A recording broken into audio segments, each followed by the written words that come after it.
Hello and welcome to the latest edition of Over the Bars League 2 show, a weekly show looking at all the action in and around League 2. And of course, I'm joined by David today to talk through all the results and all the talking points in League 2. But first of all, David, and we're actually going to get into it immediately this week because you went to the Oldham versus Rochdale game. There was, of course, a lot of antisocial behaviour at that game. So before we properly get to the discussion, just give us your thoughts briefly on the game. It was 0-0. Do you reckon that was a fair reflection? Yeah, I don't think either side did enough to win the game. I think in the grand scheme of things, Rochdale probably had a lot more of the ball, a lot more attacking intent, but Oldham, I said last week, I know I definitely said the build to the game to a few of my friends as well, that Oldham were going to make that game scrappy, really take the fight to Rochdale. They did, and I think for the first half we didn't know really how to cope with that, and we really struggled to get a foothold the game. Second half we were a bit better, but yeah, we still lack that cutting edge in front of goal to start putting the ball away like we were earlier in the season. But yeah, quite disappointing really, considering it was a local derby. So we're going to revisit the game later on, but this is a great way to start our discussion on antisocial behaviour. The EFL has outlined its intentions to tackle the growth of unacceptable antisocial behaviour in the game with a threat of increased police action and a strong stay away message. So when you're at the game, you messaged me a couple of hours later telling me that there was some antisocial behaviour at the game and some crowd problems. So what exactly went down? Was it as bad as it sounds, or do you reckon it was simply the crowd being immature, immature chants and things like that? Yeah, it's going into the game, it was your typical, I'm trying to think of the polite way of saying it, in their Stone Island finest, baseball caps just chanting ridiculous. You can tell that the once a year turnout, it's the only turnout for the local derby, that kind of sort, and you can tell they're looking for trouble. But inside the ground, obviously it's been documented, some chants coming from sections of the Rochdale support towards a female Oldham fan, which isn't acceptable. I know that the Oldham fans come on social media and says she took it all in good jest and whatnot, but you still don't want to be hearing it. Football ground, especially in 2022, it's just cheap shots for the sake of it. On the flip side of that, Oldham fans in the corner close to the Rochdale fans were throwing coins, bottles onto the pitch, and you just don't want to see it, do you? You just turn up to watch a game of football. I know there's a bit of banter involved in the fan rivalry, but when it starts coming like throwing missiles onto the pitch and making people feel uncomfortable because of chants, then a line has to be drawn, unfortunately. And I think since lockdown rules have been lifted, I think people have kind of used the last few months as an excuse, like, I was penned into my house for like the best part of a year, and at the minute it just seems like one pint sending people a little bit loopy and giving people a bit of a free license to act like idiots in stadiums at the minute. So the EFL have further said, and this is to quote them, anyone found to be behaving offensively at a football match can expect to be dealt with by the police and the club. He will continue to work closely with supporters groups to address the causes of violence from individual fans. So the EFL are now threatening bans to these fans, which is a fair thing to do, to be honest. Do you reckon that fans should maybe take more responsibility for their own behaviour? Because you just said there, some fans have 1 point and use it almost as an excuse to act, like inappropriately. Yeah, like at the end of the day, I know people go to football to like let off steam and things like that, but at the same time, there's people there with children, people, or even adults who don't want to act in that manner, who go to games looking for fights or to chant inappropriate stuff. At the end of the day, football is a very inclusive sport. We should be encouraging that. And some of the things I've seen at games and chants I've heard, there's a line for banter. But I think a lot of occasions, a lot of people are overstepping that line. And you don't want to see it. And hopefully, I don't say these measures because the EFL haven't really done much with that statement. But hopefully, some fans sit up, take notice, just realise some of their actions are rightfully being questioned. And one final thing, and this is the last that we'll touch on this topic today before we go on to the other news and all the other games. Do you reckon there's starting to become a bit of a fan culture in football nowadays? Because we're seeing an increased presence in antisocial behaviour. It first started in France and now it's come over here. So do you think that's kind of turning into a bit of a culture in English football? Or would you say that's a bit harsh to say? A tiny bit, yeah. The tiny bit of agreement. I think what you see in France is obviously games being abandoned. We've not got to that stage yet, but the way some games are going, we're probably not a million miles away from that. I think it's just it's embarrassing more than anything when you see men turning up in like the mid-50s with Stone Island patches sewn onto their clothing and acting like the little kids, and it's just like most of these people are married with families and whatnot. It's just like, get a grip a little bit. Obviously, a lot of people do go to the football to blow steam, but obviously, think about what you're doing, and let everybody enjoy the game. And of course, you can get involved with the show over on YouTube. Again, Twitter doesn't work, unfortunately, or it does work, but the chat function doesn't. So if you do want to get involved in the questions, ask away your thoughts, or tell us your thoughts and ask your questions, then get involved over on YouTube. And of course, as always, we are asking you for your game of the week, performance of the week, and villain of the week. So of course, get your picks in and we will revisit them later on in the show. But now to get on to the league games. So just as a whole, David, what have you made of the last match day in League Two? Anything that has surprised you, disappointed you? Yeah, it's a lot more entertaining than the previous week. So last week we were kind of talking about a few boring games, but this week a lot more action, 2 0-0 draws, but the rest of the games were full of goals, which is good to see. I said Rochdale being one of those 0-0 draws, sadly, but yeah, a lot more entertaining this weekend, some cracking results and a few shocks in there as well. So yeah, League Two definitely living up to the billing this week. So we're going to start off with, as always, at the top of the table, Forest Green Rovers. Of course, they're still first in the league at the moment on 59 points. And I think they're something like 13 games undefeated, which is absolutely mad, really, given how well they've been performing. But on Tuesday night, we're going to talk about their Tuesday night game. Then we're going to go over on Saturday and talk about their win over Tranmere. By Tuesday night, they drew with Port Vale, and that finished 1-1. But on Saturday, the 29th, they beat Tranmere Rovers 4-0 away from home. So that was an absolutely massive result, David. And it kind of proves that Forest Green Rovers are a class above everybody else in the league. So what did you make of that game? And did Tranmere Rovers kind of disappoint you a little bit? Because I think some fans probably would have thought that they'd be up for the fight more than they showed. Yeah, I was expecting a much closer game than this. Obviously, Forest Green turned up and showed why they're currently the best. Well, they are the best team in the league, and I don't think any Tranmere fan can ever have any arguments with the score.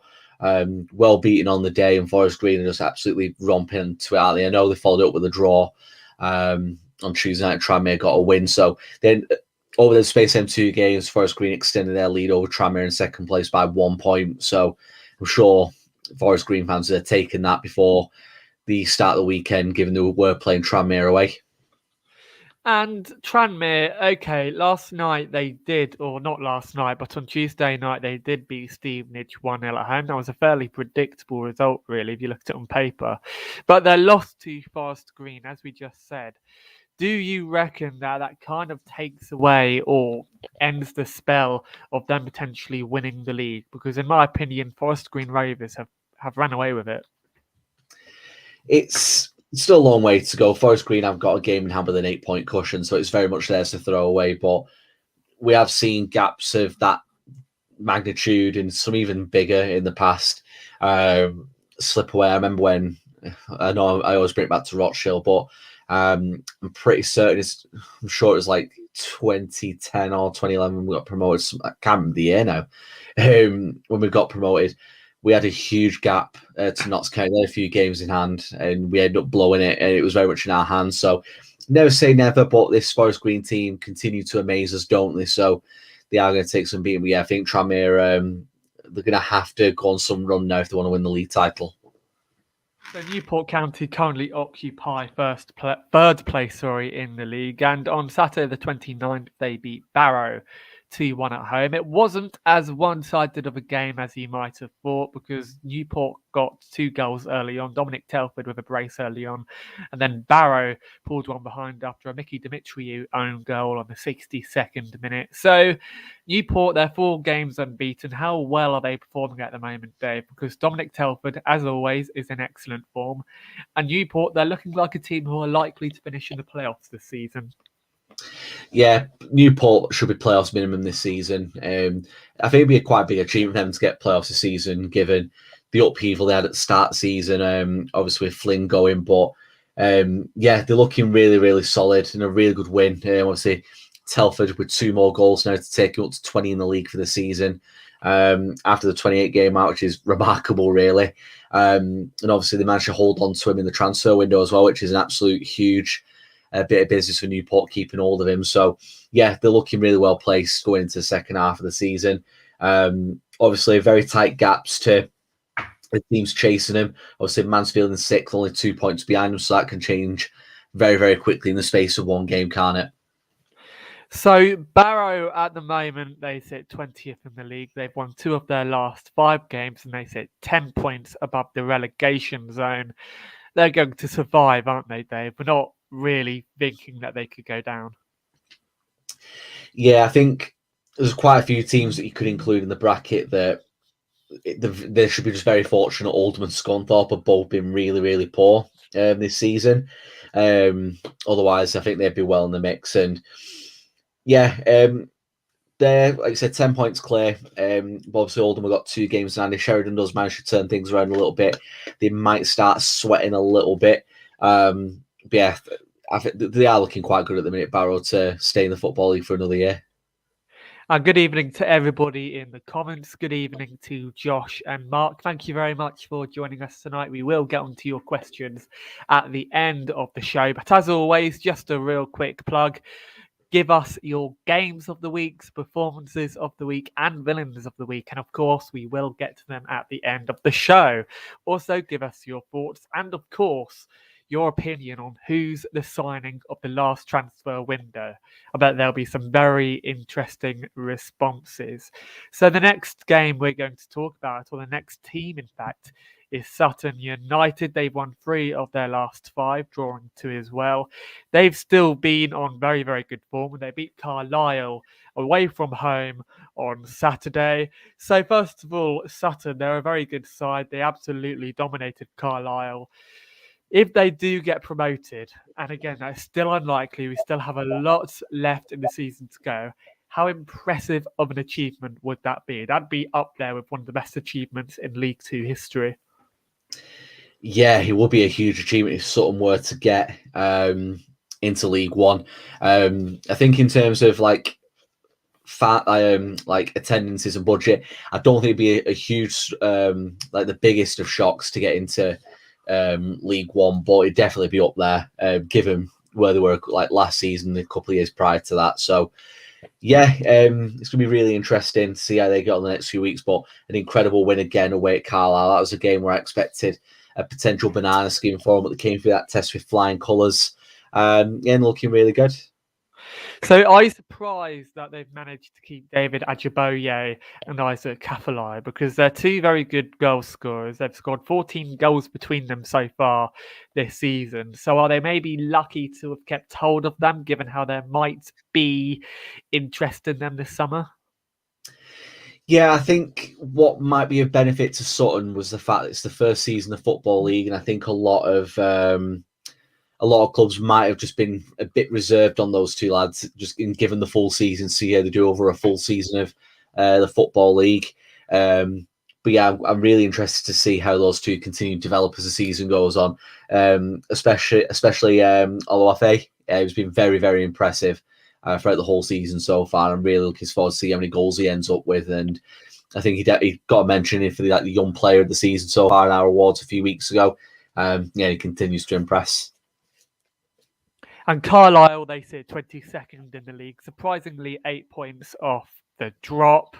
They lost on Tuesday night 2-1 to Carlisle away from home. Look, they haven't won in their last 5 games. What can we talk about when it comes to Carlisle? Because things haven't been going well at all for them, have it?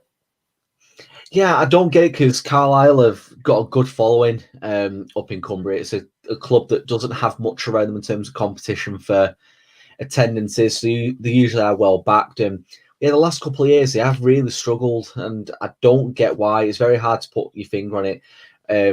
Lately, they have been quite inconsistent. Obviously, got 3 league wins on the bounce over the start of January, and they've not won a game since that 3-win streak came to an end. So 2 draws and 3 defeats, and I'm hoping that run continues at the weekend because they are playing Rochdale on Saturday. So I'm hoping that losing run continues. But yeah, it's very, very hard to pinpoint what is going wrong with Carlisle at the moment. So the next team we're going to talk about is Northampton, who again have been in decent form, I guess. On Saturday, they beat Salford City 1-0 at home. They were going to talk about the game on Tuesday because they lost 1-0 at home to Barrow. Was that just one of those results, or do you kind of like see that as maybe a worrying game for them? It is a concerning result, given the run they've been on. So it feels like, I think it was like this time last month, they were absolutely flying. But I think we kind of jinxed Northampton and Port Vale as well, seeing as the last 2 guests we've had on Northampton, Port Vale, they've both clubs have gone to have like wretched runs after appearing on the show. So I don't think many clubs fans will be hoping they'll be coming on here anytime soon. But yeah, really, really disappointing result. I don't think a defeat was justified. I think stat-wise and what I've seen in the highlights, I think Northampton give as good as they got, and they probably didn't deserve to come away in a defeat in that one. And a shout out to the It's All Cobblers to Me podcast. They're a very good podcast. Go and check them out. So, elsewhere in the league, below Northampton, but still in the playoffs at the moment, is Mansfield Town. And we're going to get on to their transfers later on in the show because they have brought in some very good players indeed, albeit on a loan. But on Saturday, they beat Leyton Orient 2-0 at home. But on Tuesday, they drew 0-0 with Harrogate. So we're going to talk about the more exciting game on Saturday, the 2-0 win at home to Leyton Orient. How impressive was that game? And with their new signings, how much of a force could they be for the rest of the season? Yeah, they're absolutely flying at the minute, Mansfield, aren't they? Obviously, up until that draw on Tuesday, they set a club record 8 wins on the bounce, which is an incredible achievement at this level.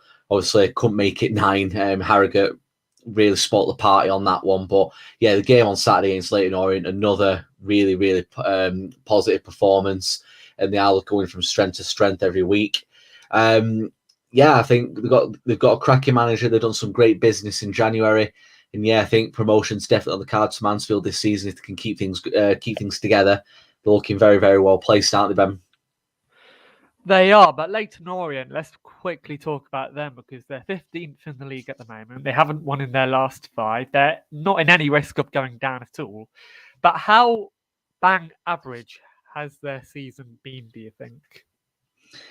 Yeah, I think just before Christmas we were really talking Leyton Orient up because Kenny Jackett, great manager, he's been around the block a bit. And he knows how to get promotions in the Football League, and yeah, I think as of late, Leyton Orient have really, I don't say let themselves down, but they really should be doing better than what they are doing. 6 games in the league now without a win, 4 defeats, 2 draws in there. So they'll be looking to get things back on track and quick because it is very concerning, the drop in performances, and Kenny Jackett needs to address that soon, really. And of course, just before we go on to the rest of the games, do get involved in the chat. Good evening to everybody who's joined us. Alan, Tommy, thank you very much for joining us. And of course, get us in your games of the weeks, performances of the week, and your villains of the week, because we'll read them out at the end of the show and we're looking forward to hearing from you. But elsewhere in the league, there are plenty more games to talk about. Let me just get my notes out. Swindon Town. So Swindon Town on Saturday, they drew 0-0 with Colchester. There was a red card in that game from Colchester as well. But we'll talk about that game for Colchester later on in the show. And they also picked up another draw on Tuesday. And that was a rather disappointing draw, in my opinion. With all things considered, they drew 1-1 with Crawley Town, with Lewis Reed getting sent off on the 96th minute and Ben Gladwin scoring on the 92nd minute. Jack Powell did score for Crawley Town just before half time. So it was a very one-sided game, actually, for Crawley Town. And Swindon Town are actually very lucky to crawl back a draw. So, okay, with this Swindon side, at the moment, they sit in 7th place in League Two. They're 2 points above Exeter City, who sit in 8th. And again, they've been in very inconsistent form. They've only won 1 of their last 5. So with Swindon, do you think their heads have kind of dropped? Because Tyree Simpson, we thought he was going to join them back on loan, but he hasn't. So do you think their heads have maybe dropped a little due to the departure of such a big player? Yeah, they've not lost the game since he's gone. So that's one positive you can take. But obviously, it's not ideal for him, is it, losing the top scorer under such circumstances? It's bound to knock him a little bit, but yeah, it's not the easiest run of games. Bristol Rovers are on good form at the minute. They got a 1-1 draw there. The 1-1 draw away at Colchester, yeah, probably not the best result, but Crawley been on decent form as of late over the last 10 games or so. So I don't think it's the worst run of draws you could have, but they definitely would be expecting to have a few more points on the board to show for the run of games, really, wouldn't they? So their next 2 games, because you just mentioned how difficult their run has been. On Saturday, they play Exeter City, who, of course, are 2 points behind them. And on Tuesday, the 8th of February, they are away from home at Tranmere Rovers. So do you reckon those games are must-wins for them, maybe, considering their recent form? Or would you kind of see 2 draws being acceptable for them?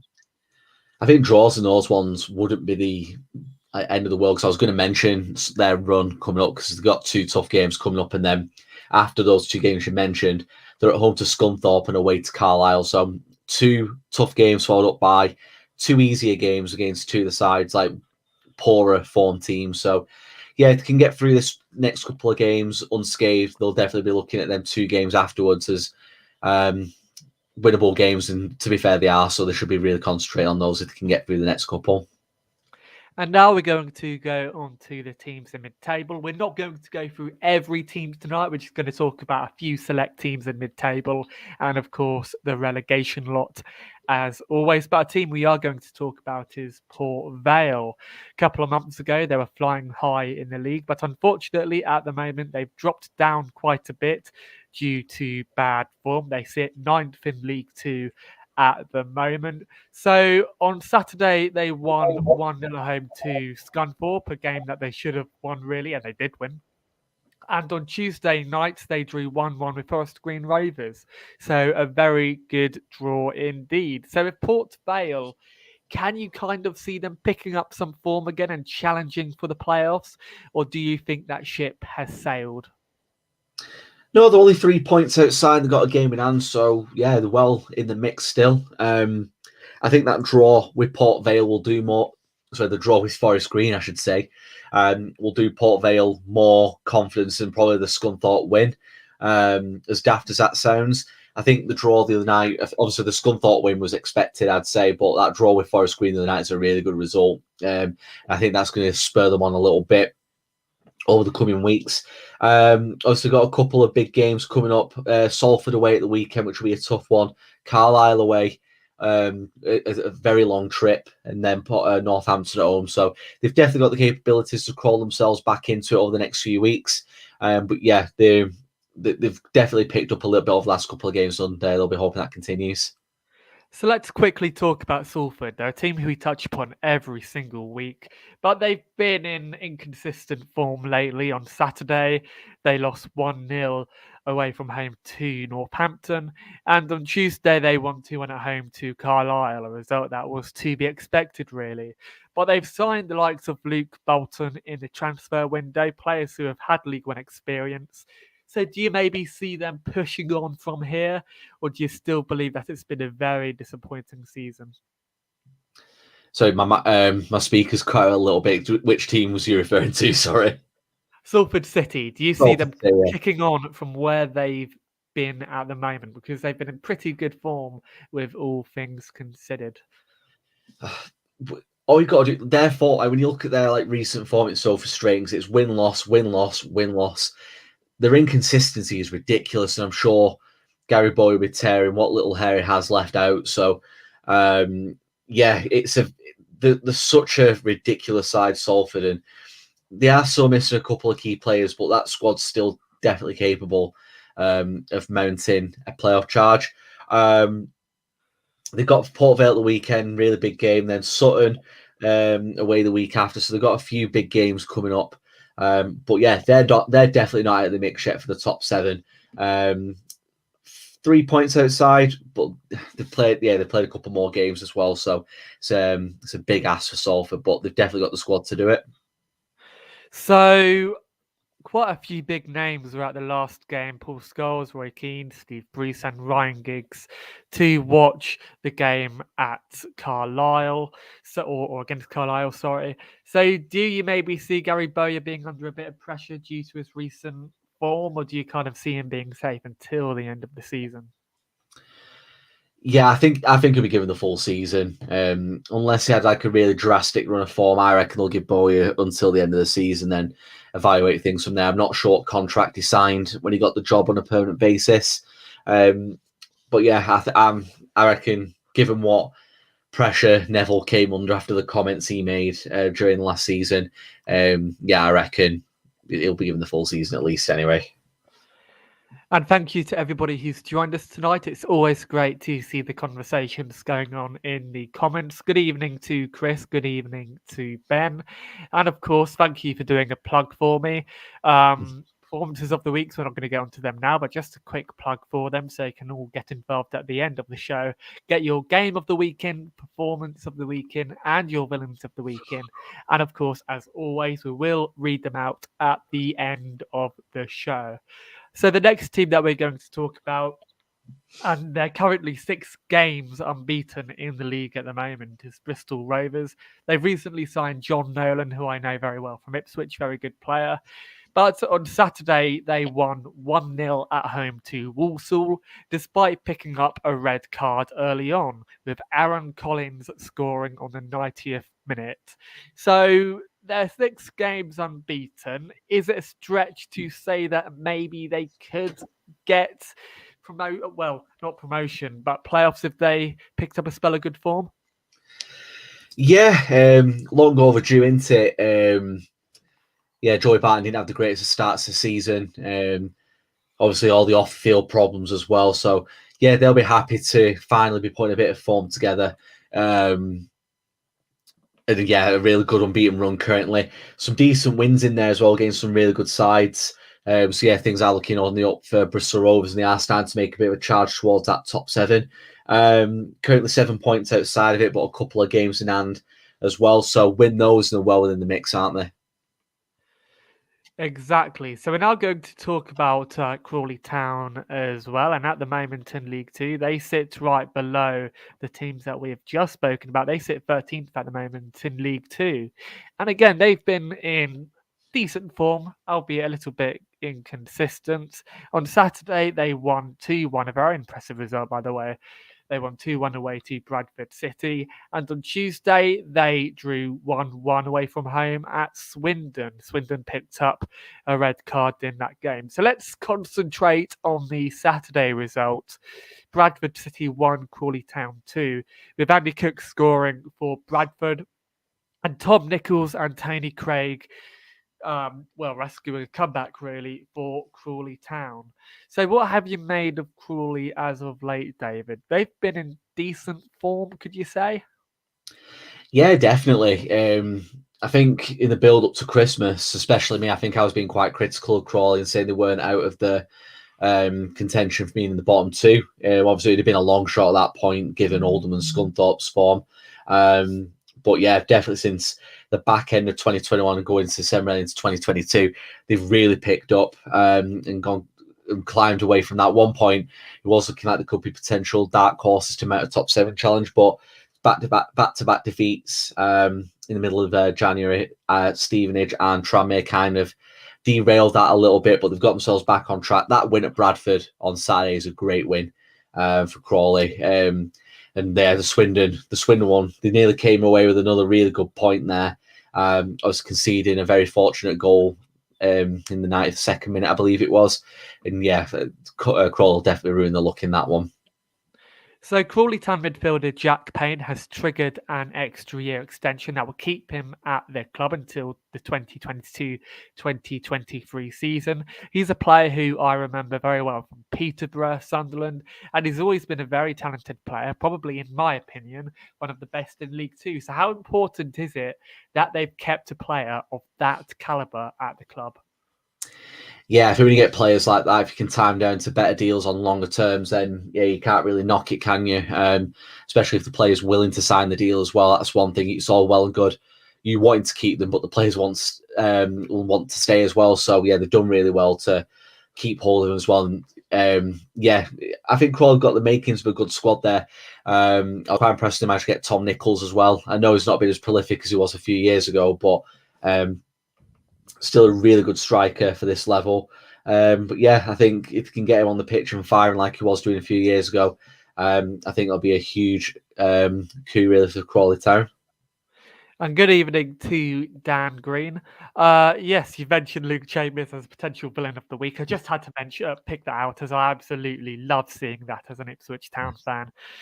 That's not me being biased at all, by the way. But we're now going to talk about Rochdale. On Tuesday night, they drew 1-1 away from home at Colchester. And on Saturday, they drew 0-0 against Oldham. So let's talk about the Tuesday result. 1-1 away at home to Colchester. Are you maybe a little bit disappointed by that because you've drawn 3 of your last 5 games? I've been frustrated with the whole season, really, given how many draws we've had. I think we've drawn like 12, 13 games now, if I'm not mistaken. So we're not getting beat, but at the same time, you want to be seeing those draws turn into wins. The other night, I think the draw with Colchester is a fair result, but if you see the Colchester goal, it was an absolute wonder strike by Alan Judge. If you've not seen it yet, it was an incredible goal. Great technique, and yeah, it was a really, really good goal, and it's typical that had to happen against us. But Conor Grant took his goal well. Obviously, it was a simple-ish goal, but obviously you've got to bury him, haven't you? But yeah, we need to start turning some of them draws into wins. And the Carlisle game at the weekend's a game we really need to be targeting to finally start putting the ball in the net.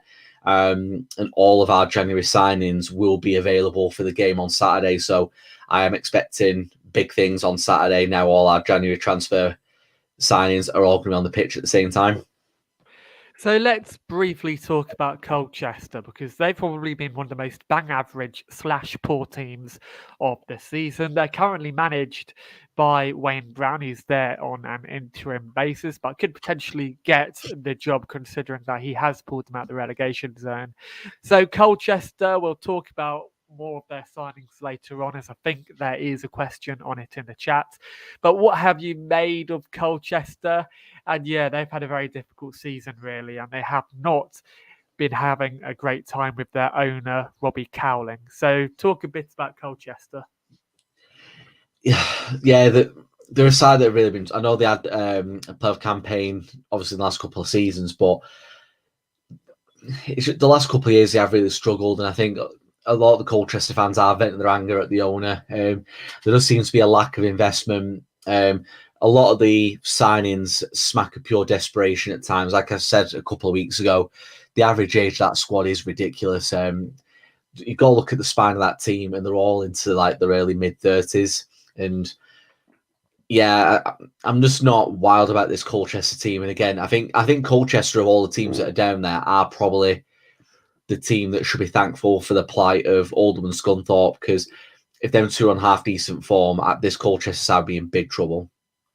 So whose fault is it for their signings, though? Some people have blamed their director of football, but if you look at their lineup in their last couple of games, they have played a very ageing squad indeed, with the likes of Luke Chambers, Cole Scouse, Alan Judge, Emir Hughes, Tommy Smith. These are all players who have been there, done that, who have had bad injury records, in my opinion, and who ultimately aren't really up for the task nowadays. Again, that's me being a biased Ipswich fan coming through.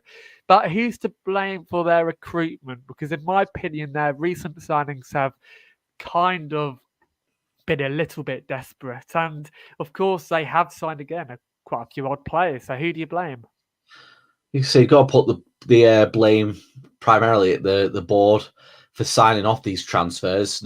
These players aren't going to be on cheap deals. Obviously, like prime example, Luke Chambers played his trade much higher up in the football pyramid for the majority of his career. He won't be coming down to League Two for peanuts. And there's quite a few of those, like an example of those for the Colchester squad. A lot of these older players go to clubs like Colchester for that one last hurrah and try and get a one big contract out of them. Even if it's just for 1 year, they'll get decent money. So yeah, whoever's signing off on these transfers is one who needs to take a good hard look at themselves, because it's happened over a few windows now. They've changed the manager a couple of times and these same transfers keep on happening. So yeah, it's very worrying for a Colchester fan when you just look at the signs they're making. There's a lack of ambition, I think, about their transfer activity is the nicest way of putting it. So Steve Timms, good evening, Steve. I remember when Wigan Athletic signed Emma Hughes from Manchester City, and he was touted as a coup for Wigan, as in a player that could potentially do big things. His career has never taken off, though. Yeah, his career has never taken off, really. Ipswich signed him off the back of a very inconsistent couple of years. He had played a few times for Wales, and in his first season, he did really well for us. We thought he was like the next coming because he scored against Newcastle United. He was fantastic on the ball, but then again, he kept getting injured. So I'd like to see him do well at Colchester. He's only 29 years old, but he hasn't lit the world on fire so far. Although I don't know whether there are any Colchester fans in the chat. If there are, then let us know what you think of Emma Hughes. Dan Green, on a serious note, where are Colchester getting the money from for these wages? So yeah, that's a very good point, David. Where do you reckon they're getting the money from for these wages? Because when you look at their squad, they've got a lot of former internationals in their squad. Emma Hughes, Alan Judge, he's actually been playing very well this season. So where are they getting the money from, and why doesn't it go to either younger players in the academy or better players?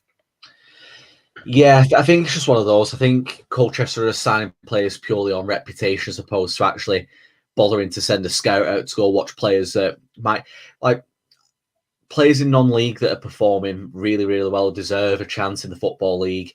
A lot of clubs, obviously the quality of the National League is fantastic now compared to what it was, say, like 10 years ago.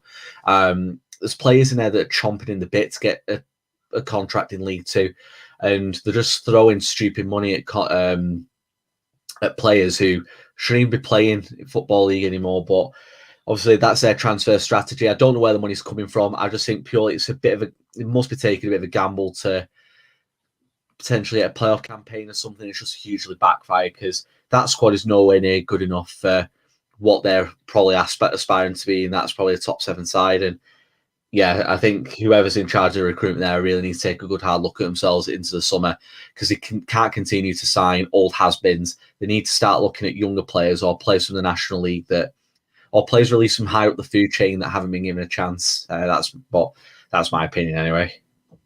Yeah, of course, and I agree. Like Rochdale, for example, have signed James Ball. He used to play for Bolton, but he did very well in non-league, and hopefully he can now bang in the goals in League Two. He's deserved to get that big move, hasn't he? But elsewhere in the league, we're now going to talk about the two teams in the relegation zone before we get onto your questions. First of all, Oldham, I just gave a bit of a sigh when I read out that name because they are not an exciting team at all, are they? On Saturday, they drew 0-0 against Rochdale. So, Oldham, look, what can we say? I think everything that there has been to be said about Oldham has already been said previously on the show. But Oldham, they're going down, aren't they? They are not an inspiring team at all. I saw enough on Saturday to think they might get out of this. Really? Yeah, it's a big ask, but John Sheridan will have that team fighting. The crowd was I'm not sure if you saw the attendance from Saturday. There was a big boost in the numbers in terms of an Oldham turnout. 8,199 were there at Boundary Park on Saturday. So I think we took about 2,100, so 6,000 Oldham fans there on Saturday. And Matt Baker's just popped up in the comments asking about what the atmosphere was like. It was all right. There was obviously there was two pockets of support that stood out for Oldham. There was one that was nearest to Rochdale fans, but they were making themselves noticed for all the wrong reasons by throwing the stuff onto the pitch. But there was a section behind the goal towards, like, on the opposite end of the field to us, which was incredible to see. That it made a really good atmosphere. Unfortunately, I didn't record any of the videos before or during the game. Obviously, during the game, purely focus on what's happening on the pitch. I'm not one of those who likes to record stuff going on whilst the game's on. I think I took one video. I think that was when the players were coming out just for Instagram purposes. But personally, I just don't take videos during the games. But yeah, it was a really good atmosphere. The Rochdale fans weren't bad either, but it felt a bit weird just simply because stuff that was going in the first half with the fan that took ill. And I think there's a sad realisation this could be the last time we have that derby for a while anyway, given Oldham's plight. So we're not going to talk much more about Oldham, as they really aren't an exciting team to talk about. We're going to talk about a team who surprisingly are poorer than them, and you'd be surprised to know that Scunthrope have been an absolutely abysmal team to watch this season. Over 5 games about to win. They've lost their last 5 games, and Scunthrope, a team that used to be in League One, are now looking as though they're going to go into the National League. On Saturday, they lost 1-0 away from home at Vale, and unfortunately a 1-0 loss is probably quite good for Scunthrope, really, because it kind of proves that they're not just leaking in the goals like they used to, if that makes sense. Yeah, I think the concerning thing is 6 defeats on the bounce, which is the worrying stat. When Keith Hill came in, he kind of steadied the ship, got a few draws, and then a really good win, I think it was, against Oldham as well. But since the turn of 2022, lost every single game. This year's not been kind to Scunthorpe so far, but they did some good business on deadline day. Obviously, I know I might come back to it in a minute, but Joe Nuttall coming in from Blackpool on a permanent transfer. Ryan Delaney coming from Morecambe and Rekiel Pike coming in from Shrewsbury. 3 decent signings. 2 of them are former Dale players as well. Keith Hill will know very well. And I think they'll do quite well for them in League Two. So, Scunthorpe and Oldham are both due a run out of this. So, I think you might have to see that sooner rather than later, though. So there are great escapes in league football, and then there's the task facing Keith Hill and Scunthorpe. But in my opinion, the person who should take most of the blame is owner Peter Swan. So, okay, fans are starting to boycott their games. When will owners like Peter Swan start to realise that maybe they are not best for football and maybe they should sell the club on? Do you reckon that's a bit harsh to say? Because Swan obviously isn't a footballing man. I think a lot of these owners know they're not right, but they still want to get involved in there because it can take a lot of money out of the game. It's a sad reality of things, really. A lot of these people come along, take as much money as they can, then ride off into the sunset with the cash bags on back of horses, and you never see them again. And it's happening throughout the EFL, unfortunately. So, it's a sorry state of affairs, really. We see ourselves in, isn't it? Yeah, it is. It's quite sad, really, because we've seen so many teams go under, Macclesfield, Barrow, and now look at Derby. They could potentially go down as well. So it's kind of a shame that a lot of these owners haven't looked at these clubs and have kind of started to panic, because you get a lot of complacent owners, especially in League Two, who just kind of like use these clubs as a means of making a profit or for their tax returns. So, it's a very sorry state of affairs.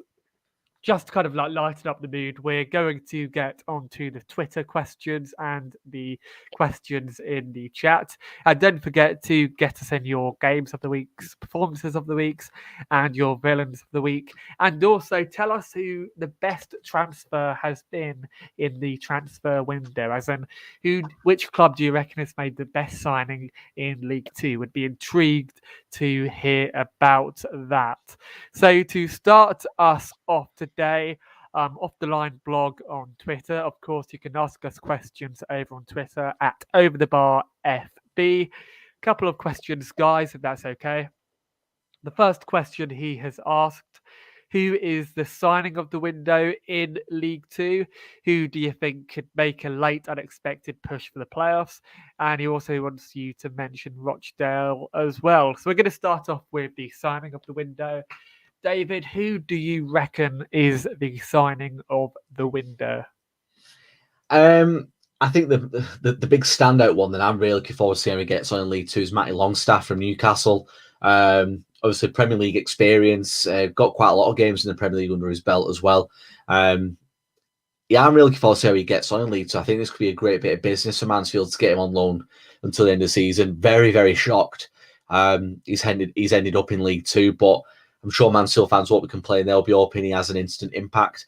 I'm quite looking forward to seeing how Nathan Delfonso gets on at Bradford as well, because I've always been a fan of his when he's been like League One as well. He's not a prolific goal scorer, but I think he'll do a job for Bradford. I think he could help turn things around there. But yeah, they're two of my standouts from just deadline day more than anything. Yeah, and if I could just quickly pick my one, so I'd agree with Longstaff. He was actually a regular in the Newcastle squad a couple of years ago. So in a way, it's surprising to see Mansfield get a player like that. John Nolan to Bristol, very good player. Has a bad injury record, which is why he never really kicked off well at Ipswich. And Joe Nuttall as well. He's a player who I've seen lots of times. He has signed for Scunthrope. He's only 25 years old and probably too good to play the National League. So he's a player who I'm actually surprised to sign for Scunthrope. But oh well, hopefully he can kick off the Great Escape for them. So who do you think can make a late, unexpected push for the playoffs, David? Just having a quick look at the table now. Harrogate have really fallen away. I don't see anyone outside the top 12 now getting the playoffs. I think Bristol Rovers are going to be the team that have that late push. 7 points there, but they've got the 2 games in hand, so I expect them to continue to make a push. So yeah, they're my team to pick. And also just to answer the last question that Off the Line had, because he was referring to Rochdale dipping into the transfer market for a lot of non-league players, and it is a really good point. We did sign a lot of players from non-league over the January transfer window. Obviously, Tavon Campbell from Woking, James Ball coming in as well. Luke Charman coming in from Darlington. So yeah, I'm quite happy with the business we've done. And like I was saying earlier about Colchester, it is brave to dip into non-league to make these signings, but at the same time, the standard of the National League is getting much better, and there is some great players to be taken out of that league if people are willing to scout it. Agreed, and thank you very much for all the Twitter questions. Again, you can ask them over at Over the Bar FB. So we're now going to delve into the chat. Josh Lane, which teams do you think has overachieved and underachieved this season? So David, overachievers and underachievers. I think we've already mentioned them in the show more or less, haven't we? Yeah, the overachievers are 100% Sutton United. I don't think anybody predicts them to be top 7 at this stage of the season. My underachievers, I am going to go with Rochdale. I expected much better from them. I weren't thinking we're going to get top 7, but I weren't expecting us to be 18th and still outsiders for a potential relegation. We're never going to go down, but at the same time, if we lose the next couple of games, we could find ourselves in a bit of an uncomfortable position. Another team I'm been quite disappointed in as well, purely because the start of the season had Harrogate. I was expecting them to really kick on after a good start. I've been quite disappointed with them since, I think, probably about November time. They've really, really struggled. And Mark Baker, he wants our thoughts on Oldham and Rochdale. We've already given those. We've already answered that. So hopefully our answers were good enough. Mark Baker, Dom Telford flying at the moment. Newport have managed to keep him this window, but can you see them being able to keep him in the summer window, regardless of if they go up? So Dominic Telford, probably one of the most informed players in England at the moment. So they will probably struggle to keep hold of them, won't they? Yeah, definitely. Yeah, regardless whether they go up or not, obviously, like we were saying earlier, he's hit the 20 goal mark already, and we've still got 18 games to play. I think Newport have got. So there's a good chance he could hit 30 goals the way he's going. And obviously, his strike rate is well on course for hitting that. Yeah, so I think they'll do very well to keep all of them in the summer, regardless of what division they end up playing in next year. Thank you very much for that, Mark. To Tommy, Ben, is Ipswich Colchester's feeder club? Yeah, you would have thought so, really, because the amount of former Ipswich players that Colchester have got at the moment is absolutely unreal. We've also loaned quite a few players to them too. So if I can just quickly count up how many players they have. Yeah, 13 players who have used to play for Ipswich or who have ties to Ipswich. In my opinion, that, or for Colchester, it's simply like an easy means to get players in because, you know, they're right down the A12. They probably still live in the area. So instead of spending money on scouting and things like that, it's probably a lot easier to go back to a club who they have a relationship. As let's face it, they're not really our rivals. So yeah, I mean, they've signed a lot of rejects, in my opinion. Cole Scouse, Luke Chambers, good servants for the club, but who are too old now and respectfully should have retired. But yeah, look, hopefully these players do well because I do like seeing former Ipswich players do well. Hopefully that's a good enough answer for you. Alan Michaels, Walsall in complete freefall. Are they a club that are just plain getting things wrong on and off the field? I don't know much about their off the field situation. They've always come across like a really well run club, so I don't really want to make any speculative comments about what goes on behind the scenes there. But on the field, they're definitely not getting things right, are they? They're 10 points outside of the bottom two. Obviously, if they're on 5 defeats on the bounce in the league as well, so they're not 100% out of it again. All of this is all these teams that are just above relegation. So I think they're safe unless Oldham or Scunthorpe put a run together, because them two clubs really are cut adrift. But yeah, Walsall are another team that should be thankful for two teams being absolutely awful this season. And Alan, also just been watching your live Bundesliga show before coming on here. It's so great to see regular live content on the Over the Bar channel. Thank you very much. Of course, the League One show is also live on Wednesday night. So just a quick cheeky plug there. Apologies about that, David. So elsewhere, just going to quickly scroll through the comments. Bear with me.